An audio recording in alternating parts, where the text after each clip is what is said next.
ಸಿದ್ದರಾಮಯ್ಯನವರು ಅವ್ರ ಕುಟುಂಬಕ್ಕೆ ಮತ್ತು ಅವ್ರ ಬೆಂಬಲಿಗರಿಗೆ ನೂರಾರು ಸೈಟ್ಗಳನ್ನು ಹಂಚಿಕೆ ಮಾಡಿ ಭ್ರಷ್ಟಾಚಾರದ ಕೂಪದಲ್ಲಿ ಇವತ್ತು ರಾಜ್ಯ ಸರ್ಕಾರ ಮುಳುಗಿದೆ.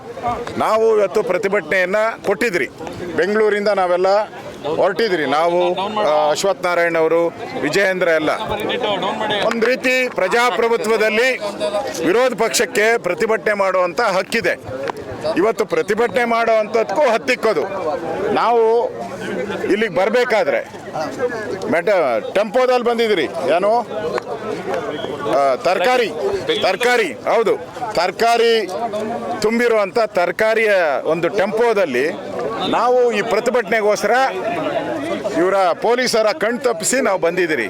ಯಾಕೆಂದರೆ ನಾನು ಹಿಂದೆ 1975ರಲ್ಲಿ ಎಮರ್ಜೆನ್ಸಿಯಲ್ಲಿ ಈ ಪೊಲೀಸರ ವಿರುದ್ಧವಾದಂಥ ಒಂದು ಹೋರಾಟದಲ್ಲಿ ಪಾಲ್ಗೊಂಡು 1 ತಿಂಗಳು ಜೈಲು ಇದ್ದೆ. ನನಗೆ ಗೊತ್ತಿದೆ ಈ ಪೊಲೀಸರು ಹೆಂಗೆ ಎಲ್ಲೆಲ್ಲಿ ತಡೆ ಮಾಡ್ತಾರೆ ಅಂತ. ಅದೆಲ್ಲವನ್ನು ಭೇದಿಸಿ ನಾನು ಅಶ್ವಥ್ ನಾರಾಯಣ್ ಅವರು ಇವತ್ತು ತರಕಾರಿ ಟೆಂಪೋದಲ್ಲಿ ನಾವು ಬಂದಿದ್ದೀರಿ.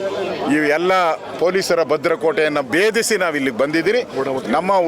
ನಮ್ಮ ಉದ್ದೇಶ ಸಾರ್ವಜನಿಕರಿಗೆ ಆಗ್ತಾ ಇರೋ ಅನ್ಯಾಯ, ಕೋಟ್ಯಾಂತರ ರೂಪಾಯಿ ಒಂದು ಅವ್ಯವಹಾರ ಏನಿದೆ, ಇದು ಬಯಲಿಗೆ ಬರಬೇಕು. ಇದರ ಮುಖಾಂತರ ರಾಜ್ಯ ಸರ್ಕಾರ, ಮುಖ್ಯಮಂತ್ರಿಗಳು ರಾಜೀನಾಮೆ ಕೊಡಬೇಕು. ಇದರಲ್ಲಿ ನೇರವಾಗಿ ಮುಖ್ಯಮಂತ್ರಿಗಳು ಪಾತ್ರ ಇದ್ದಾರೆ. ಅವರು ಡೆಪ್ಟಿ CM ಆಗಿದ್ದಂಗಿಂದ ಹಿಡಿದು, ಯಾಕೆಂದರೆ ಅದು ರೆವಿನ್ಯೂ ಲ್ಯಾಂಡು ಕನ್ವರ್ಷನ್ ಆಗಿದೆ. ಆದರೆ ರೆವಿನ್ಯೂ ಲ್ಯಾಂಡ್ ಅಂತೇಳಿ ರಿಜಿಸ್ಟ್ರೇಷನ್ ಮಾಡ್ಕೊಂಡಿರೋದು ಅಪರಾಧ. ಅದಾದಮೇಲೆ 10 ವರ್ಷ ಲೇಔಟ್ ಮಾಡಿಬಿಡ್ತಾರೆ. ಮೂಡಾದವರು ಲೇಔಟ್ ಮಾಡಿರೋದು ನಮ್ಗೆ ಗೊತ್ತೇ ಇಲ್ಲ ಅಂತಾರೆ. ಏನು ಒಬ್ಬ ರಾಜಕಾರಣಿ, ಒಬ್ಬ ಆರ್ಡಿನರಿ ಜಿಲ್ಲಾ ಪಂಚಾಯತಿ, ತಾಲೂಕು ಗ್ರಾಮ ಪಂಚಾಯತಿಯವರೇ ಬಿಡಲ್ಲ. ನಮ್ಮ ಜಮೀನು ಅದು 3.5 ಎಕರೆ, 10 ವರ್ಷ ಏನು ಮುಟ್ಟೇ ಇಲ್ಲ, ಲೇಔಟ್ ಮಾಡಿದ್ದಾರೆ, ಎಲ್ಲ ಆಗಿದ್ದಾರೆ. ಈಗ ಏಕಾಏಕಿ 50-50 ಅದು ಬೋಗಸ್ ಸ್ಕೀಮು. ಅದು ಇರೋವಂಥದ್ದು ಮುಂದೆ ಬರುವಂಥ ಲೇಔಟ್ಗಳಲ್ಲಿ ಕೊಡೋವಂಥದ್ದಕ್ಕೆ ಇರೋವಂಥದ್ದು.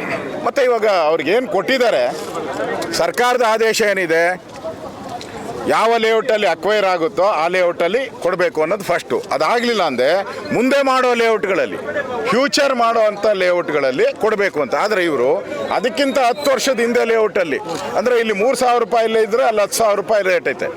ಅಂದರೆ ಇದು ಬೋಗಸ್ ಆಗಿರೋದು. ಸಿದ್ದರಾಮಯ್ಯವ್ರು ಹೇಳ್ತಾರೆ ನಾನು ಕೇಳಿದ್ರ ಅಂತ. ಕೇಳಿದ್ರೆ ಹೆಂಗೆ ಕೊಟ್ರಿ ಇವರು? ಈ ಇನ್ಫ್ಲೂಯೆನ್ಸು, ಡಿನೋಟಿಫೈ ಇನ್ಫ್ಲೂಯೆನ್ಸು, ಕನ್ವರ್ಷನ್ ಮಾಡಬೇಕಾದ್ರೆ ಸ್ಥಳ ಪರಿಶೀಲನೆ ಮಾಡಬೇಕು.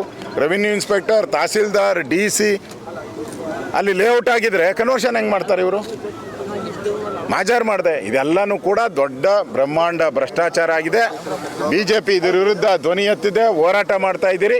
ಇವತ್ತು ಈ ಹೋರಾಟವನ್ನು ಹತ್ತಿಕ್ಕುವಂಥ ಪ್ರಯತ್ನವನ್ನು ಮಾಡ್ತಾ ಇದ್ದಾರೆ.